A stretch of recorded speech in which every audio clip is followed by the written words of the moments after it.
नमस्कार, मैं हूं गीतिका पांडे और आप देख रहे हैं टुडे हिमाचल। हमारे प्यारे राज्य हिमाचल से जुड़ी हुई खबरों को जानने के लिए हमारे चैनल टुडे हिमाचल को जरूर सब्सक्राइब करें और इसके साथ हिमाचल के किस जिले से आप ये वीडियो देख रहे हैं कमेंट बॉक्स में हमें जरूर बताएं। सीएम सुक्खू बोले, विभिन्न योजनाओं के तहत ऋण दे सहकारी बैंक गारंटी सरकार देगी। मुख्यमंत्री सुखविंदर सिंह सुक्खू ने कहा कि सहकारी बैंक विभिन्न योजनाओं के तहत ऋण प्रदान करे जिनकी गारंटी सरकार देगी। सरकार सौर ऊर्जा परियोजनाओं की स्थापना की योजना के लिए एक सहकारी बैंक को प्रमुख बैंक बनाएगी। निर्धन परिवार के छात्रों को उच्च शिक्षा के लिए 20 लाख तक ऋण 1% ब्याज की दर से उपलब्ध करवाने की योजना बन रही है। सरकारी ई टैक्सी, ई बस और ई ट्रक की खरीद पर 50% अनुदान देगी। सरकार 250 किलोवाट से 2 मेगावाट तक सौर ऊर्जा परियोजनाओं की स्थापना के लिए 40% वित्तीय मदद देगी। उत्पादित बिजली राज्य विद्युत बोर्ड की ओर से खरीदी जाएगी। कहा कि सहकारी बैंकों की कार्यप्रणाली के विस्तार के लिए 6 महीने में सुधारों को लागू किया जाएगा। 6 माह में फूले राज्य सरकार के हाथ पैर तो करने लगे आरोप की राजनीति। केंद्रीय सूचना एवं प्रसारण, युवा मामले एवं खेल मंत्री अनुराग ठाकुर ने कहा कि केंद्र सरकार हिमाचल के लिए बिना भेदभाव मदद कर रही है। पूर्व में वीरभद्र सरकार के कार्यकाल में हजारों करोड़ रुपए की मदद जारी रखी। जयराम सरकार के दौरान भी हजारों करोड़ और कई बड़ी योजनाएं थी।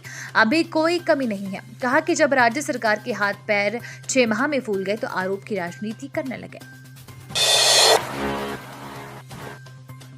कंप्यूटर शिक्षकों के मानदेय में कटौती करने के मामले में जांच के आदेश। सरकारी स्कूलों में कंपनी के तहत सेवाएं दे रहे कंप्यूटर शिक्षकों के मानदेय में कटौती किए जाने के मामले में मुख्यमंत्री सुखविंदर सिंह सुक्खू ने कड़ा संज्ञान लिया है। उन्होंने शिक्षा मंत्री रोहित ठाकुर को मानदेय में की गई कटौती के कारणों का पता करने को कहा है। मुख्यमंत्री ने कहा कि सरकार शिक्षकों के प्रति प्रतिबद्ध है। मुख्यमंत्री ने कहा कि बजट 2023-24 में वर्तमान राज्य सरकार ने आउटसोर्स पर नियुक्त IT शिक्षकों के मानदेय में 2000 रुपए की वृद्धि की है, जो इस बात का प्रमाण है कि वर्तमान राज्य सरकार उनके कल्याण के लिए प्रतिबद्धता के साथ कार्य कर रही है।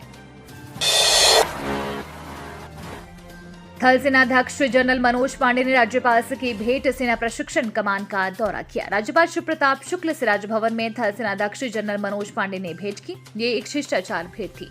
इस अवसर पर राज्यपाल ने उन्हें हिमाचली टोपी व शॉल के साथ स्मृति चिन्ह भेंट कर सम्मानित किया। राज्यपाल को थल सेनाध्यक्ष ने सेना से संबंधित विभिन्न मुद्दों पर जानकारी दी।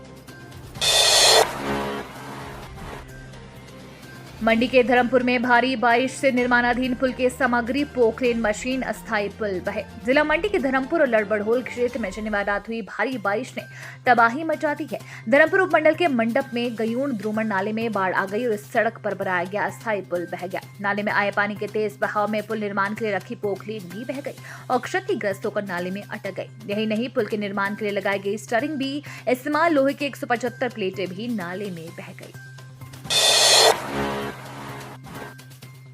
प्रदेश अध्यक्ष प्रतिभा सिंह बोली, पद मुक्त किए जाएंगे पार्टी के निष्क्रिय पदाधिकारी। प्रदेश कांग्रेस लोकसभा चुनाव की तैयारियों में जुट गई। रविवार को पार्टी प्रदेश अध्यक्ष प्रतिभा सिंह ने पार्टी के जिलाध्यक्षों के साथ बैठक की। उन्होंने जिलाध्यक्षों से लॉस चुनाव के लिए कमर कसने के लिए कहा। पार्टी ने दावा किया कि विधानसभा चुनावों की तरह लोकसभा की चारों सीटों पर कांग्रेस अपनी जीत का परचम लहराएगी। उन्होंने कहा कि पार्टी में निष्क्रिय पदाधिकारियों को पद मुक्त किया जाएगा। हिमाचल की ठंडी वादियों में उमड़े सैलानी। शिमला, धर्मशाला, डलहौजी और कसौली के होटल फुल। मैदानी राज्यों में गर्मी से परेशान पर्यटकों ने हिमाचल प्रदेश के पर्यटन स्थलों की ओर रुख किया। पर्यटन सीजन में पहली बार भारी संख्या में पर्यटक उमड़े हैं। इस कारण सीजन में पहली बार शिमला, धर्मशाला, डलहौजी, चैल और कसौली के होटल पैक हो गए हैं। इससे कारोबारी उत्साहित हैं। शिमला में 90% और मनाली के होटलों में 80% तक कमरे बुक हो गए हैं। शहरों के होटलों में कमरे न मिलने से सैलानियों को बाहरी क्षेत्रों में कमरे लेने पड़ रहे हैं। वीकेंड के अलावा पूरा सप्ताह प्रदेश के पर्यटन स्थलों में भारी संख्या में सैलानियों के उमड़ने की उम्मीद है। पाउटा में यमुना में नहाने उतरे छात्र की डूबने से मौत। गोताखोरों ने नदी से बाहर निकाला शव। पाउटा साहिबी क्षेत्र के बहराल पंचायत के सतीवाला गांव में यमुना नदी में दर्दनाक हादसा हुआ। शनिवार को अपने दोस्तों के साथ नहाने यमुना नदी में उतरा 15 वर्षीय रवि कुमार अचानक डूब गया। उसके दोस्तों ने बचाने का प्रयास भी किया। नदी में डूबे 10वीं कक्षा के छात्र के डूबने की सूचना मिलने पर पाउटा थाना पुलिस व स्थानीय गोताखोर मौके पर पहुंचे। करीब 4 घंटे की मशक्कत के बाद शव को बाहर निकाला जा सका। बाता मंडी बहराल क्षेत्र में इस हादसे से शोक की लहर है। नाकामियों से भरा रहा सरकार का 6 माह का कार्यकाल। जयराम नेता प्रतिपक्ष एवं पूर्व सीएम जयराम ठाकुर ने प्रदेश सरकार के 6 माह पूरे होने पर हमला बोला है तथा आरोप लगाया है कि सरकार अब तक हर मोर्चे पर विफल रही है। सरकार के 6 महीने सिर्फ नाकामियों के लिए जाने जाएंगे। उन्होंने आरोप लगाया है कि चुनावों के समय 10 गारंटियां देकर सत्ता में आई कांग्रेस सरकार अब हिमाचल की जनता के हितों को भूल गई है और अब सिर्फ जनविरोधी फैसले ले रही है। उन्होंने प्रदेश सरकार के 6 माह की 6 नाकामियों को गिनाते हुए कहा कि पूरे प्रदेश में इस सरकार को लेकर निराशा है।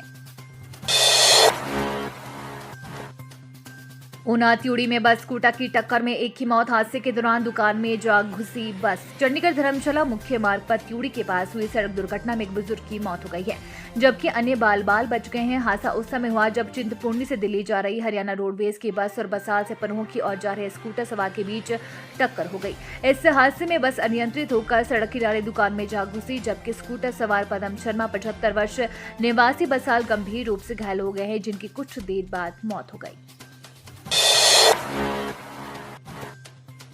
सेब पर भारी पड़ी मौसम की मार। पैदावार कम होने का अनुमान। महंगे होंगे दाम। सर्दियों में कम वर्षा और कम बर्फबारी के बाद मई माह में आंधी व ओलावृष्टि के साथ तापमान में गिरावट के कारण सेब राज्य हिमाचल में 3 करोड़ से कम सेब की पेटियों के उत्पादन का अनुमान है। ये उत्पादन बीते वर्ष से करीब 90 लाख पेटियां कम उत्पादन होने का अनुमान लगाया गया है।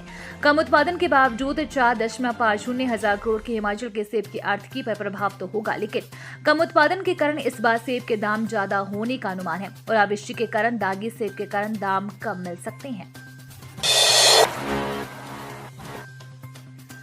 सर्दियों में भी गर्म रहेंगे मकान। लद्दाख, लाहौल स्पीति और किन्नौर में होगा ऐसे घरों का निर्माण। मिट्टी के घर सर्दियों में गर्म व गर्मियों में ठंडे रहते हैं। इसे अवधारणा पर लद्दाख, लाहौल स्पीति व किन्नौर में ऐसे घरों का निर्माण होगा जो सर्दियों में ठंडक का एहसास ही नहीं होने देंगे। इन घरों के निर्माण में नए तकनीक इस्तेमाल कर कच्ची मिट्टी के साथ दीवारों में भूसा, भेड़ की ऊन व पशुओं के मल, गर्म पानी की बोतल का इस्तेमाल होगा। गोविंद वल्लभ पंत राष्ट्रीय हिमालय पर्यावरण संस्थान मोहल कुल्लू इनका निर्माण करवाएगा।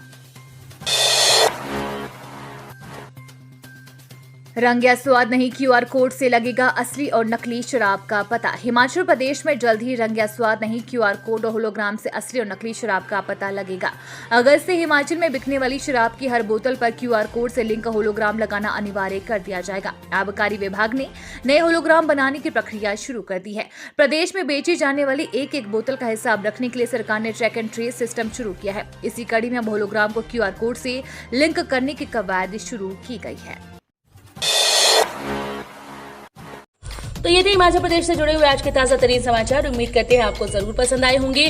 थोड़े से भी पसंद आए हो तो चैनल को सब्सक्राइब और वीडियो को लाइक करना बिल्कुल ना भूलें।